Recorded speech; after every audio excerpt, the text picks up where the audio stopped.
Muy buenos días, sea bienvenido a Líderes de Opinión, un programa que analiza los problemas sociales llevados hasta las últimas consecuencias. Líderes de Opinión, del Grupo FM.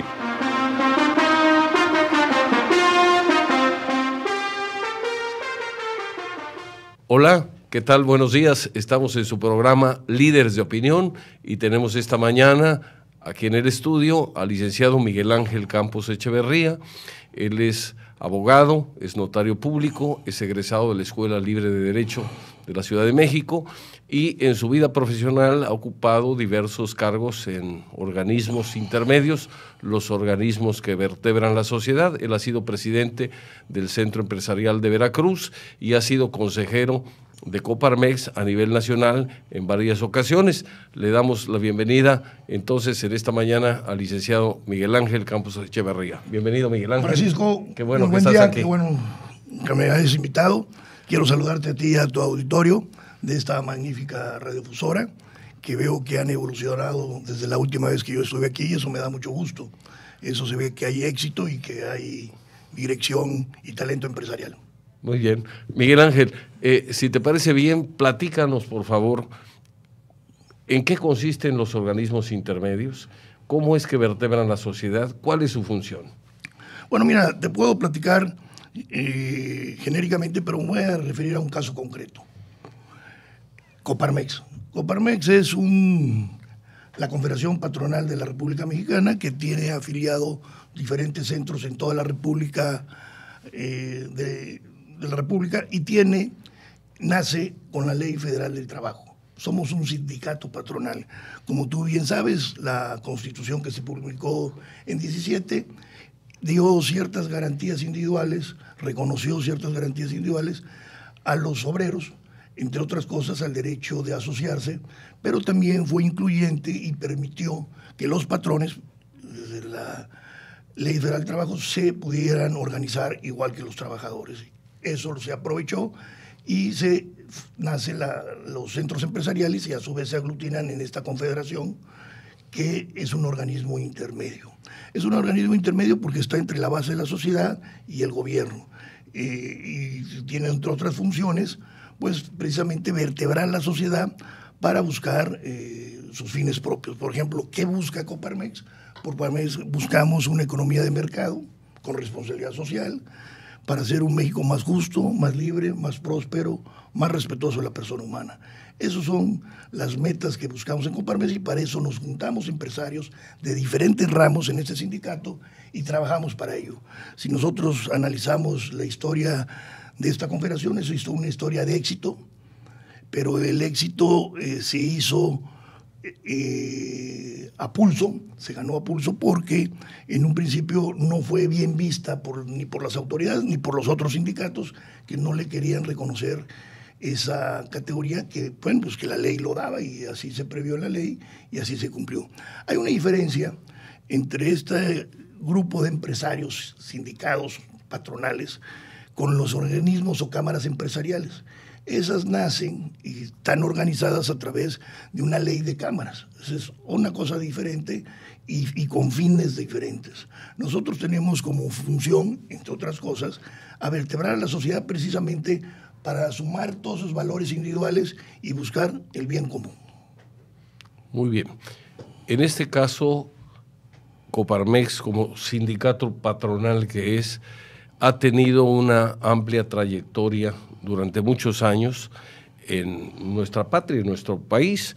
¿Cuáles han sido los principales logros de Coparmex que tú pudieras recordar y enlistar para que la audiencia pudiera conocerlos? Bueno, entre los objetivos de buscar hoy, si hay jóvenes que nos están escuchando, hablar de libertad de mercado, pues se les hará una cosa, pues si el mercado es libre, hay una economía de mercado, existe la responsabilidad social, pero hay que recordar que no hace mucho tiempo el gobierno era dueño de todo.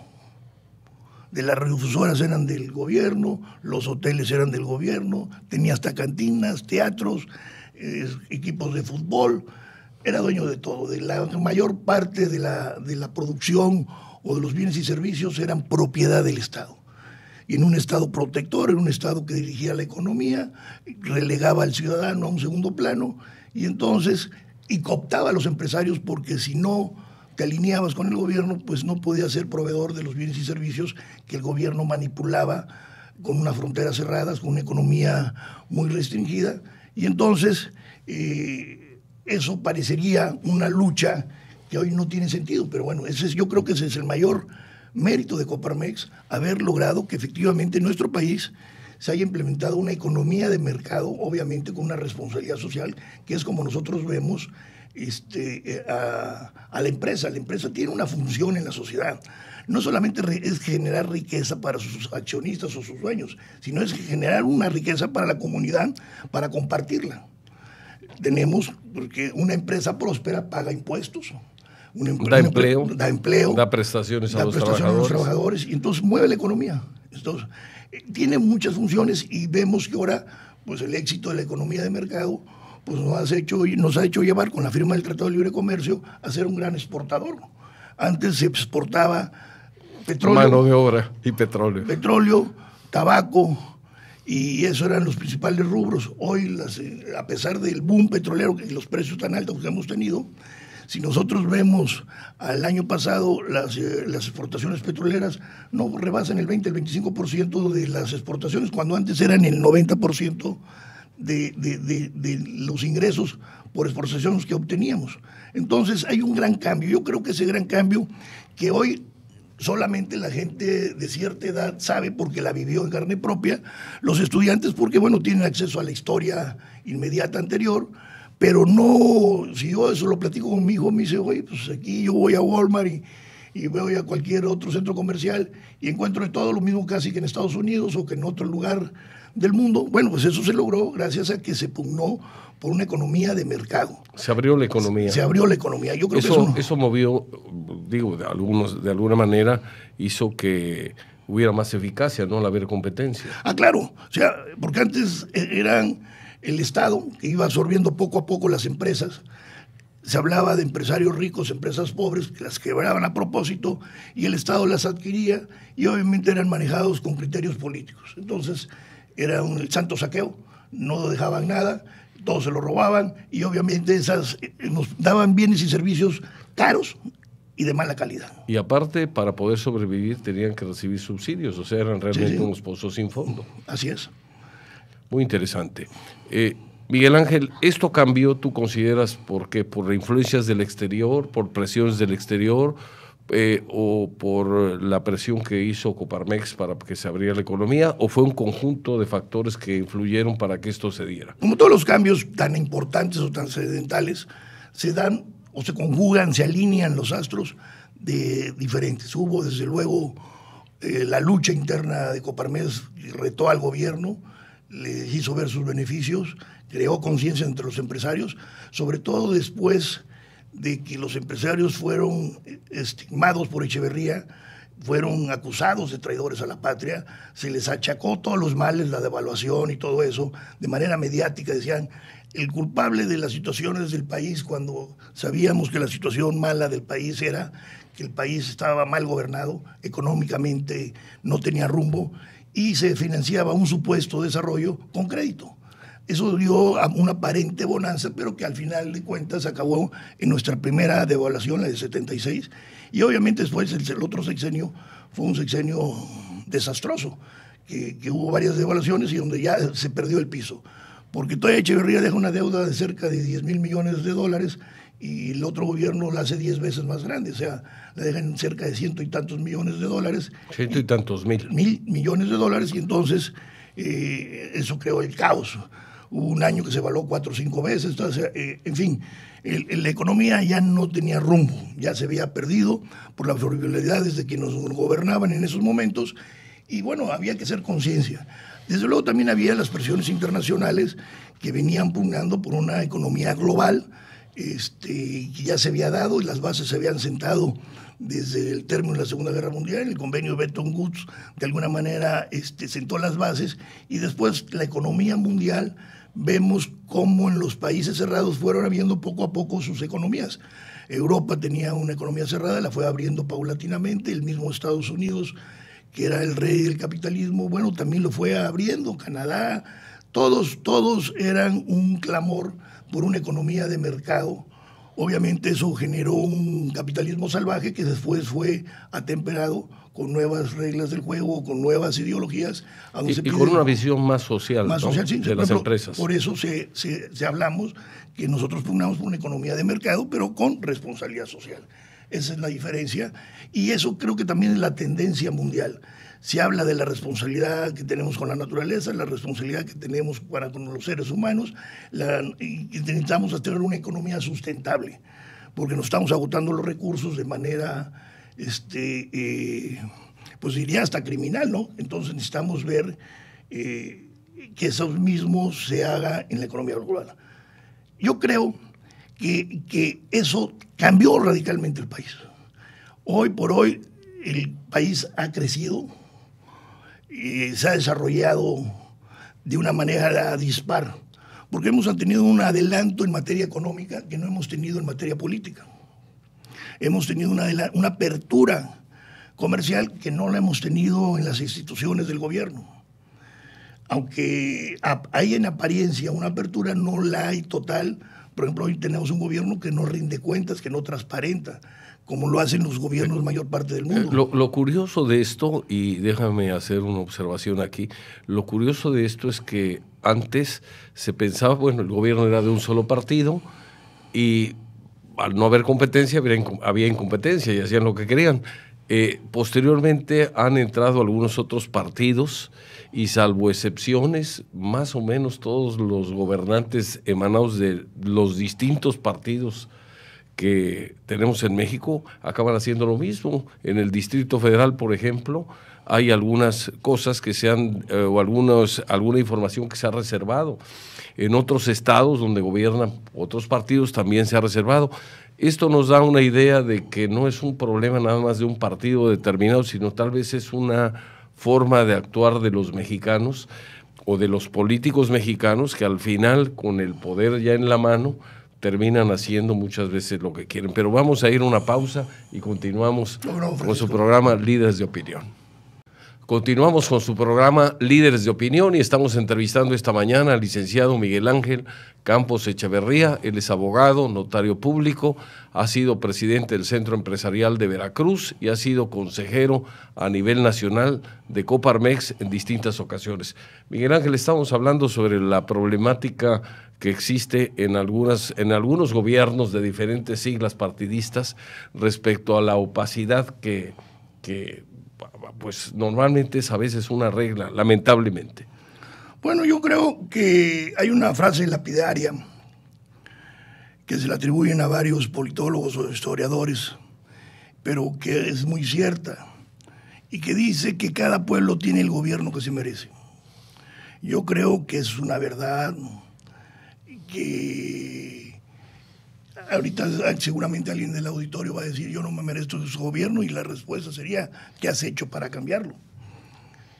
Entonces, pues si partimos y tomamos como cierto eso, como premisa mayor, la conclusión es que al final de cuentas no hemos hecho lo suficiente los mexicanos como ciudadanos para mejorar las cosas. Para hacer un cambio. Yo creo que esa necesidad de cambio todavía está en el aire, todavía está latente, y de un momento a otro se va a volver a dar. Ya tuvimos la oportunidad en el 2000, eso fue un hito histórico, podemos hablar en nuestro sistema político mexicano de 2000 y antes de 2000. La expectativa que creó, la oportunidad que se dio, el voto mayoritario, el bono democrático que se tenía, pues se perdió al final de cuentas porque, en primer lugar, creo que los ciudadanos dejamos de actuar y al haber logrado el éxito se lo dejamos la responsabilidad a los gobernantes. En segundo lugar, los gobernantes vieron que era más fácil hacer lo mismo, aunque de otra manera, y hacerlo paulatinamente. Yo creo que el cambio implica en una cierta medida una revolución. Y no, una revolución no tiene que ser necesariamente violenta. Hay revoluciones pacíficas, hay revoluciones intelectuales, hay revoluciones de cambio de sistema, y esta fue de alguna manera una revolución. El pueblo se volcó a las urnas y dijo ya basta y voy a querer otro tipo de gobierno. ¿Qué pasó entonces con ese cambio? Bueno, se quedó en una alternancia fallida que pues, los resultados ya los vemos a la luz pública, y a donde el mismo ciudadano se desanima. Por primera vez se atreve a dar el paso adelante y lo da tibiamente, lo da sin responsabilidad histórica, y bueno, pensaron que haciendo las cosas un poquito diferentes, porque sí hubo cambios, se transparentaron algunas cosas, la obra pública fue de manera correcta, se hicieron muchas cosas bien. Desde luego sí hubo cambios, pero no de fondo. No se rompieron las estructuras, y le pasó a Fox un poco, se repitió la historia que como con Madero. Madero, después de una dictadura, buena o mala, aquí en otros programas han hablado bien, si traes a otros historiadores también igual hablan mal, pero bueno, no vamos a juzgar ese periodo de nuestra historia, sino vamos a referirnos a un hecho concreto, una dictadura, un solo hombre en el poder muchos años, con una camarilla que, bueno, hizo un aparente progreso, pero ¿a costa de qué? Bueno, hubo una revolución, y cuando llega Madero, esa entrada a la Ciudad de México triunfal, apoteótica, con todo el pueblo de todas las clases sociales apoyándolo, llevándolo prácticamente en hombros a Palacio Nacional, el señor decide dejar las estructuras militares, económicas y administrativas intactas, y entonces el mismo sistema se lo devoró. Hay una frase muy interesante que recuerdo de la época, y es atribuida a Václav Havel, el que era presidente, me parece que de Checoslovaquia. El poeta, sí. El poeta. Y cuando él llega a ser gobernante de su país, optó por quitar a todos los que habían trabajado con el gobierno anterior, y alguien les dijo: vas a tener un grave problema, porque al quitar a todos te vas a quedar sin gente con experiencia. Y creo que es un grave error. Y dice, bueno, los que van a entrar conmigo en poco tiempo van a aprender. Y dijo una frase muy interesante: prefiero la inexperiencia temporal al sabotaje permanente. Y yo creo que esto pasó en la época de Madero, y pasó también de alguna manera en la época de Fox. Es importante que esto lo entendamos ya a toro pasado, porque finalmente cuando el ser humano desconoce su propia historia, la historia de su país, de su estado, de su municipio, de su región, está con grandes posibilidades de volver a cometer los mismos errores.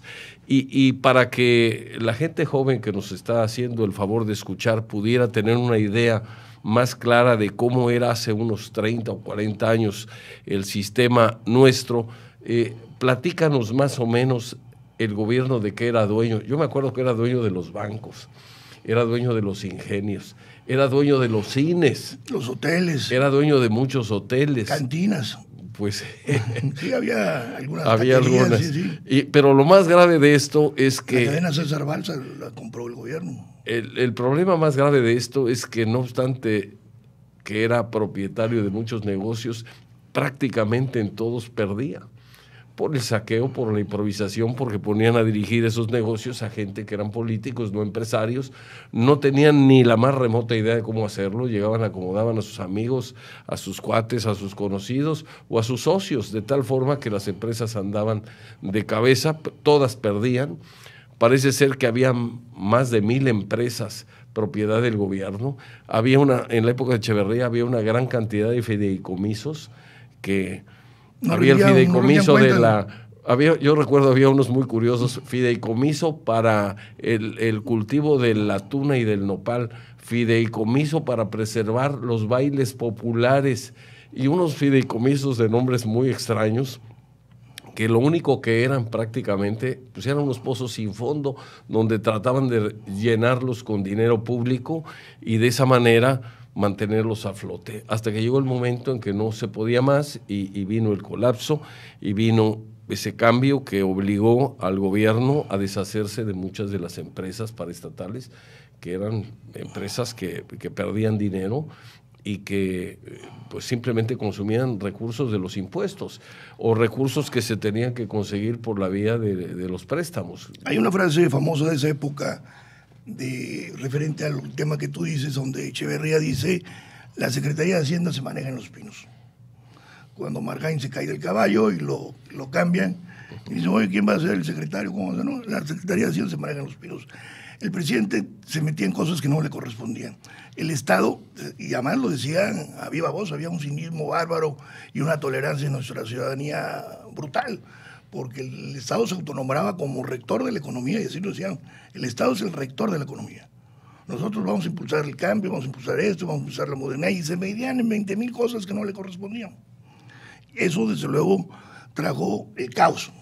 Trajo un mal gobierno, el financiamiento se empezó a hacer a través de la deuda pública, pues esta llegó en un momento que había que pagarla, después se hizo con los precios internacionales del petróleo, que financiaron una borrachera económica, que después nos salió carísimo pagar a todos los mexicanos, y los borrachos fueron unos cuantos, pero los crudos fue todo el pueblo mexicano. Había en esa época una serie de rumores muy extremos, donde inclusive había pánico. Yo recuerdo el año 76 con mucha claridad, y vamos a comentarlo esto después de una pausa. Francisco. Vamos a continuar con su programa Líderes de Opinión. Continuamos con su programa Líderes de Opinión. Estamos entrevistando esta mañana al licenciado Miguel Ángel Campos Echeverría. Él es abogado, notario público, egresado de la Escuela Libre de Derecho de la Ciudad de México. Él ha sido presidente del Centro Empresarial de Veracruz y ha sido consejero de Coparmex a nivel nacional en varias ocasiones. Miguel Ángel, estamos hablando sobre la crisis del año 76. Yo recuerdo que el presidente Echeverría de alguna manera promovió invasiones en tierras que eran muy productivas, tierras agrícolas, en la parte noroeste del país. En fin, había una gran tensión. Había un rumor que afortunadamente no pasó de eso, un rumor de que iba a haber un golpe de Estado el día 20 de noviembre, y pues recuerdo con mucha claridad que había compras de pánico en las tiendas, en los supermercados de aquí de Veracruz. No se diga las filas en los bancos estaban saturados de cuentavientes que iban a retirar su dinero y algunos más a cambiar moneda nacional por dólares. Afortunadamente nada de eso sucedió, fueron rumores, pero bueno, qué bueno que ya pasamos esa época de tensiones. Tal vez haya sido necesario que hayamos tenido ese tipo de problemas para que la gente abriera los ojos, para que el gobierno o las autoridades se dieran cuenta que ese no era el camino para conducir al país.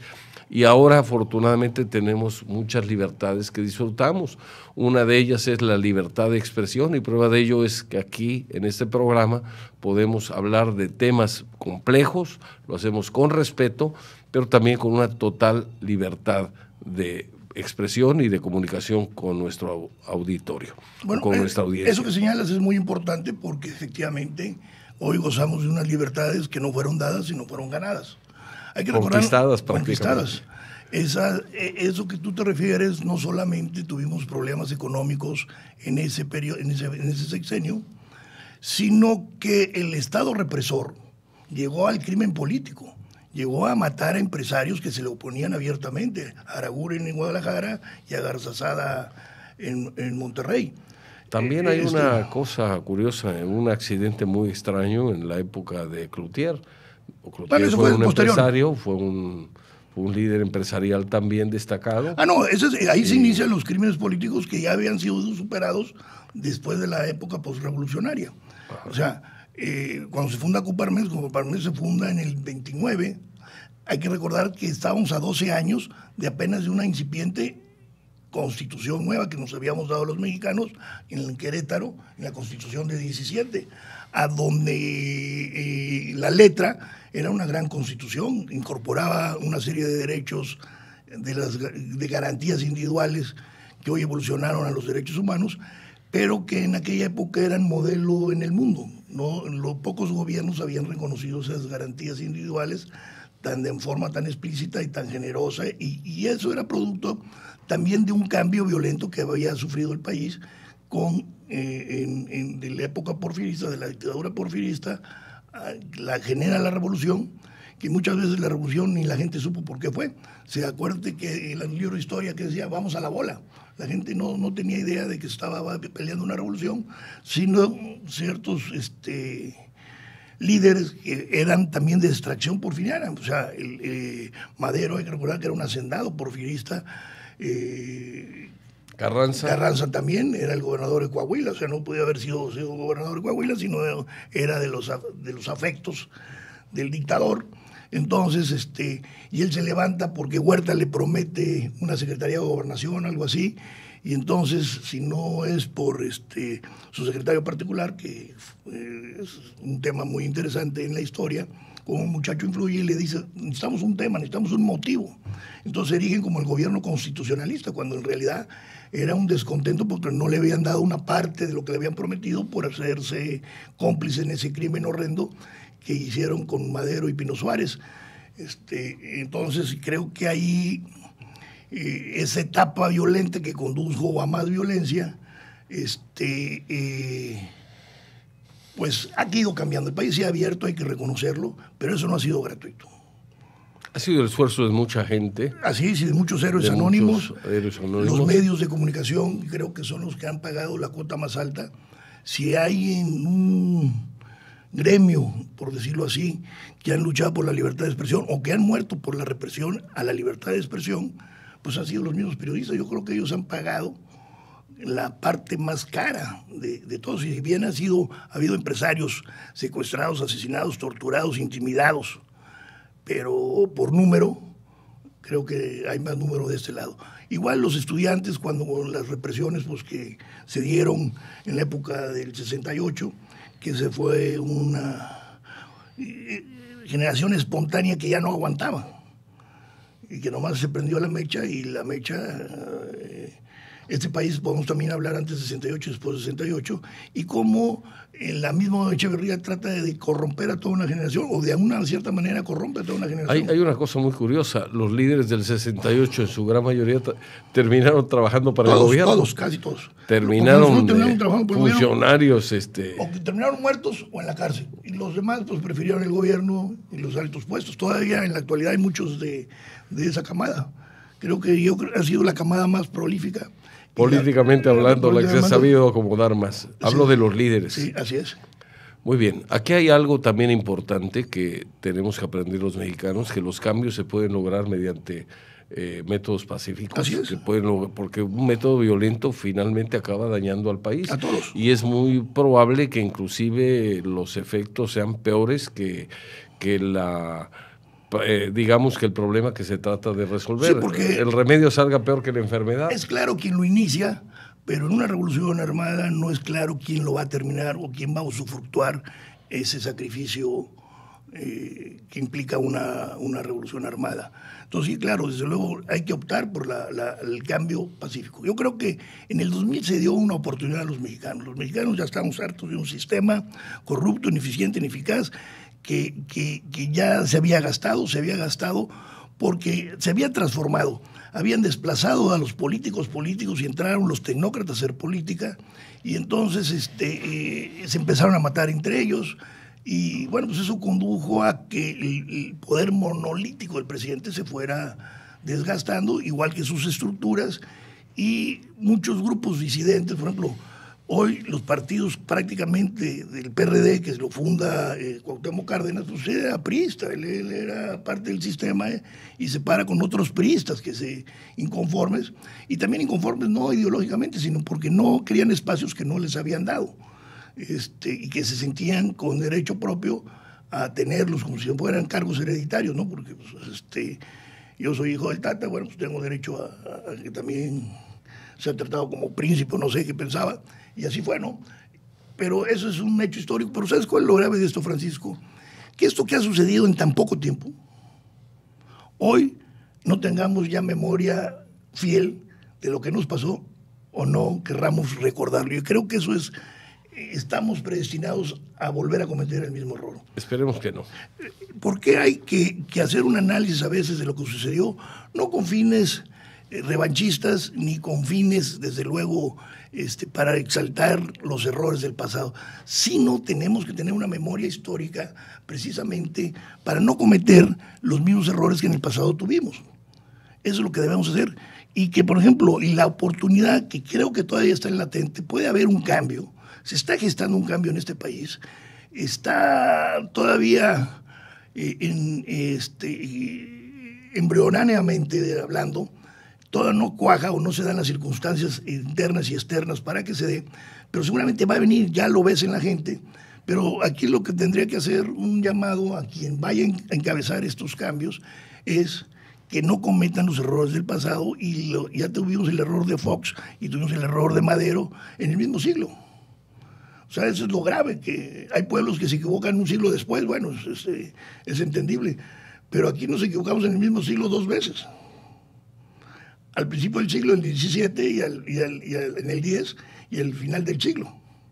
O sea, no empezamos un siglo, no pudimos pasar el siglo con esa oportunidad de oro que se dio y que, bueno, se frustró en una alternancia que, bueno, que ya sabes en lo que acabó esos gobiernos desastrosos. Entonces, ¿qué debemos hacer? Debemos de volvernos a replantear qué es lo que queremos los mexicanos, cómo le vamos a hacer, cuáles son los valores que nos van a dar cohesión, qué es, y después de esa cohesión, qué es nuestra identidad y cuál va a ser el futuro de esa identidad nacional, que desde luego la hay, porque hay muchos Méxicos entre un México.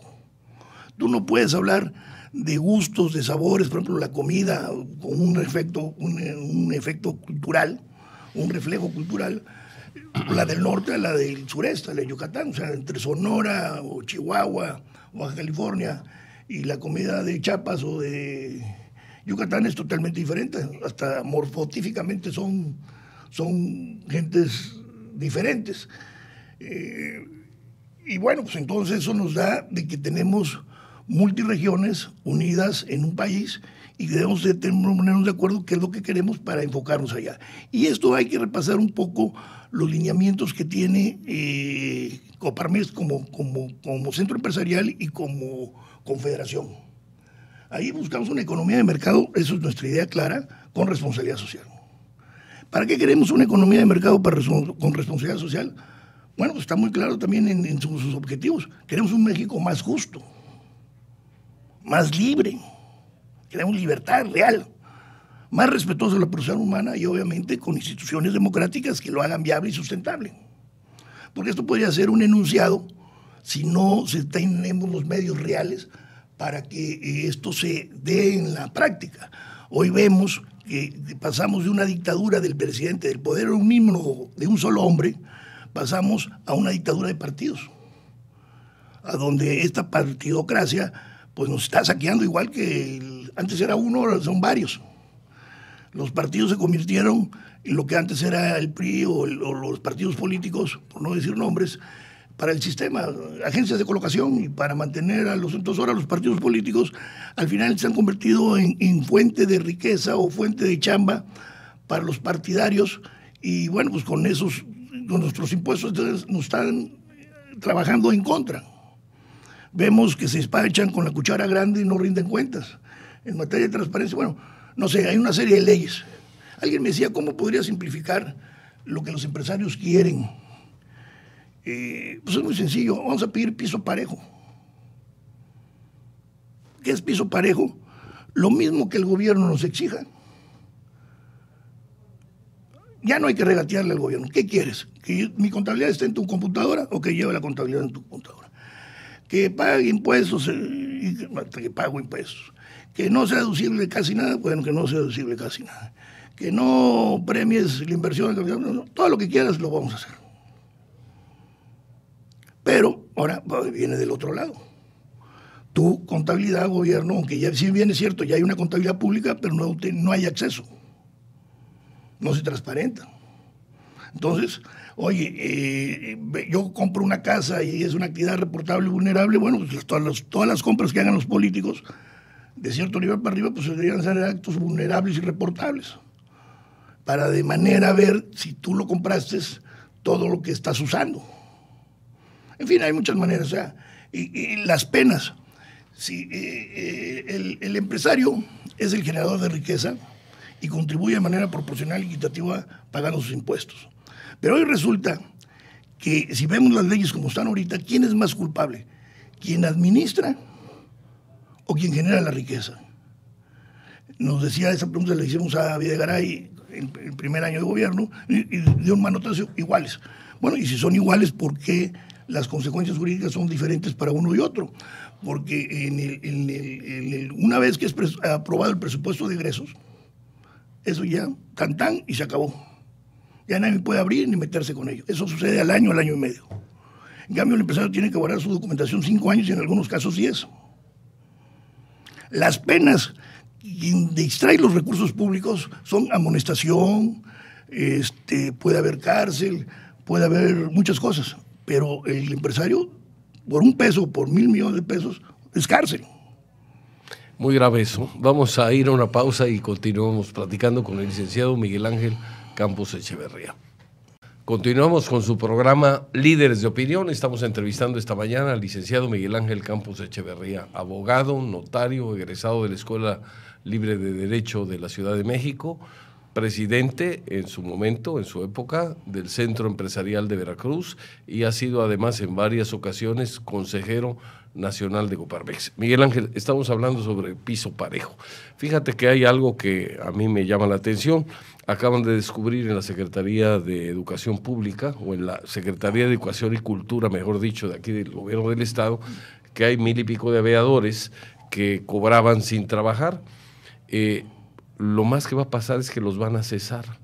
Pero si hay alguien que ha estado cobrando un sueldo indebidamente, lo mínimo que podían hacer es pedirles que devuelvan el dinero, por un lado. Y por otro lado, también debe haber alguna responsabilidad para que le otorgó el cargo, el que le dio la base, el que le dio el nombramiento.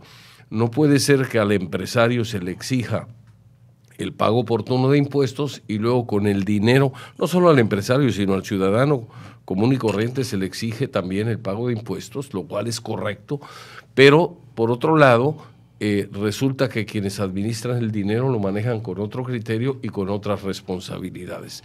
¿Qué puedes opinar sobre el tema? Bueno, mira, es un tema obviamente muy delicado y es un tema que podemos señalar como ese en miles de casos.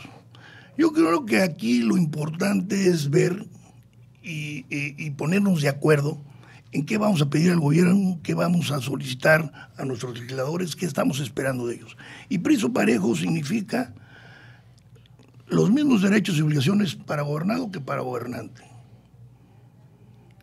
Eso cualquiera lo entiende.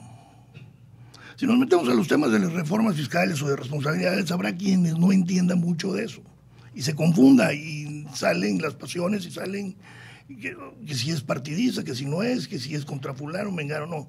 Aquí creemos que tenemos que hablar de principios, de valores y de qué estuvo mal, qué se ha hecho mal para hacerlo bien.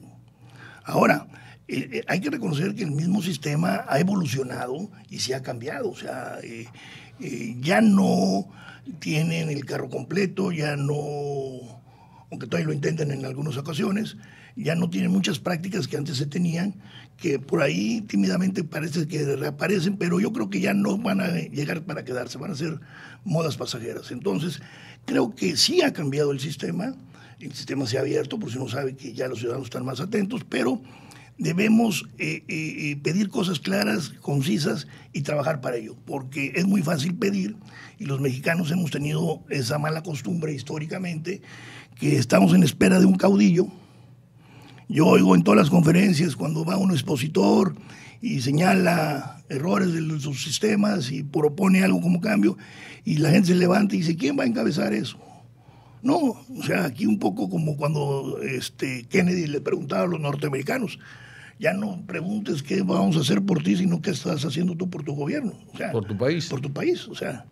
Entonces, algo así deberíamos hacernos un acto de reflexión. No esperemos un Mesías, porque los Mesías siempre son negativos, de derecha, de izquierda, de centro. Y en el largo plazo y en el corto plazo son nefastos, porque no traen un freno propio, ni traen un freno ideológico, ni traen nada. O sea, son un oportunista que se lanza al ruedo dadas las circunstancias en un momento dado, y bueno, pues síganme los valientes, y todos los valientes van atrás de él sin saber por qué, como fue en la Revolución Mexicana, iban a la bola, no sabían que había una revolución y por qué se estaba peleando. El mismo Zapata jamás pensó que han elegido. Ellos andaban peleando tierras comunales que les habían arrebatado las haciendas en Morelos. Eso de la tierra y libertad y la tierra de quien trabaja, esas se las dan unos burgueses de la clase media ahí que no tenían chamba en el Porfiriato, Soto y Gama y todos ellos que se van allá a Morelos y le meten esas ideas, porque esas no... El campesinado de Morelos y el propio Zapata no pensaban eso. Eso lo traen Soto y Gama, que les vende y les hacen los panfletos, y los lagartos de aquella época así les llamaban a los tinterillos, porque andaban muy trajeados y estaban resentidos con el sistema porque, bueno, pues era un sistema de clases donde... no les habían hecho un hueco. No les habían hecho un hueco, entonces hacen una revolución para que les armaran un hueco. Pero eso es otra cosa. O sea, insisto, tenemos que ponernos de acuerdo. Y yo creo que los mismos gobernantes también quieren hacer las cosas bien. A veces no pueden. A veces se heredan compromisos, se heredan muchas cosas que no pueden evolucionar. Entonces, debemos dar, y de la mano gobierno y gobernantes, un cambio, sentar las bases para un cambio, un nuevo pacto social, una nueva composición, a donde, por un lado, si bien es cierto, disminuimos o acotamos el poder unímono de un solo hombre, en el presidencialismo a ultranza, que ahora tenemos un presidencialismo moderado, pues hoy tenemos una partidocracia que tampoco conduce a nada bueno.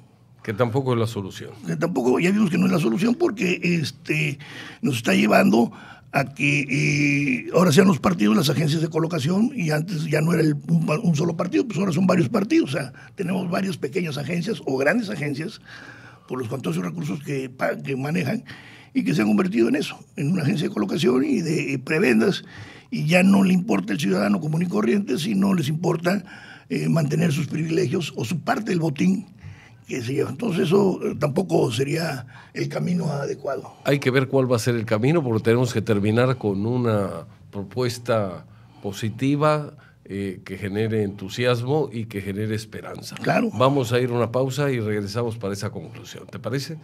Continuamos con su programa Líderes de Opinión. Estamos entrevistando al licenciado Miguel Ángel Campos Echeverría. Miguel Ángel, yo creo que uno de los problemas que hemos tenido es que, en primer lugar, hay poca participación ciudadana. Hablo de los problemas que tenemos en México y su solución. Y en ocasiones la gente se concreta solamente con ir votar o sufragar cada vez que hay elecciones y después desentenderse. Yo creo que el cambio que todos deseamos, que todos anhelamos, que todos necesitamos para estar mejor, para vivir mejor, para tener más oportunidades, para ser más competitivo, ese cambio lo tenemos que impulsar entre todos. Y esto requiere una participación ciudadana a través de los partidos, a través de las asociaciones, a través de las cámaras, a través de Coparmex y de tantos organismos intermedios que hay en México. Si el cambio lo impulsamos entre todos, se va a poder lograr y se va a poder alcanzar con mayor rapidez, con mayor certidumbre y además, lo más importante, en paz. ¿Cuál es tu opinión sobre esto? Bueno, coincidimos plenamente, y ahorita rehacemos un poco a la frase anterior. Cada pueblo tiene el gobierno que nos merecemos. Entonces, si partimos como cierto eso en premisa mayor, tendremos que poner en premisa menor, ¿tenemos el gobierno que nos merecemos? Entonces yo como mexicano yo puedo decirte abiertamente que no. Y mucha gente dirán que no. Bueno, entonces ahora la siguiente pregunta sería, ¿qué estamos haciendo para que eso cambie? ¿Qué hemos hecho? ¿Qué estás haciendo y qué vas a hacer en el futuro? ¿Cómo estás educando a tus hijos? Mira, recientemente de una universidad muy prestigiada aquí de Veracruz me fueron a ver, porque es un programa muy interesante para vincular la empresa con los profesionistas y con los empresarios. Y entrevistándole, bueno, ustedes me van a entrevistar y pregunten lo que quieran, todo va a tener una respuesta en la medida que yo sepa o pueda dárselas. Pero antes me gustaría entrevistarlos. ¿A qué se quieren dedicar? 3/4 partes quieren ser políticos. Ya se ha convertido, y eso... En una aspiración. Una aspiración de una manera de movilidad social y económica rápida, bonita y barata, pero con muchos dividendos. Entonces... digo, espérame, no, o sea, yo me acuerdo que nuestra generación pensaba, vamos a conseguir una beca en CONACYT, vamos a ver si mi papá me puede pagar un viaje al extranjero porque quiero aprender más, quiero ver cómo puedo sobrevivir a mi país. Yo inclusive cuando en la campaña de López Portillo lo oigo escuchar con esa vehemencia de candidato, diferente a la que fue como gobernador, como presidente, o sea, como ya gobernando, que decía: México no es un país subdesarrollado, México es un país subadministrado. Y me impactó. Me impactó que me metí a estudiar una maestría en administración pública. De 3 semestres hice 2, cuando me di cuenta que todo eso era puro cuento. Pero en fin, o sea, de repente conocí, sí, y sonaba bien, sí, tenemos todo para ser un país del primer mundo, tenemos la mano de Dios en todo el país, muy generosa, tenemos unos grandes litorales, tenemos, para bien o para mal, tan cerca de Dios y tan cerca de Estados Unidos y tan lejos de Dios, como decía Porfirio Díaz. Pero bueno, eso yo creo que es una ventaja. Es una ventaja si tenemos a nuestro principal consumidor. Pues una ventaja estratégica de geopolítica, tanto económica como cultural, como de interés para ellos. Ellos, obviamente, y así se ha demostrado el éxito que han tenido, por ejemplo, las industrias que ya no son viables por la mano de obra cara en Estados Unidos y la excelente mano de obra en México, la industria automotriz, que crece al 35%. Que ya es un referente, ya hacemos más carros que Canadá, ya ocupamos el tercer lugar en producción después de Estados Unidos y Japón de carros. O sea, estamos en un camino de éxito, pero cojos.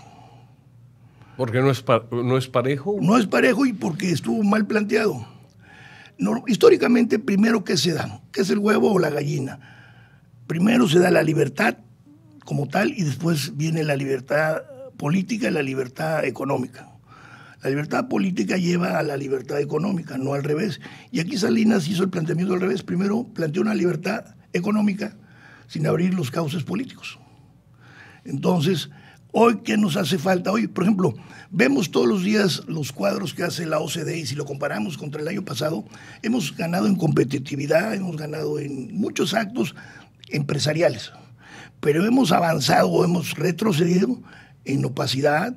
Somos más opacos que el año pasado, somos más corruptos que el año pasado, somos más ineficientes que el año pasado. O sea, lo negativo crecemos y aunque tenemos otras virtudes que nos equilibran,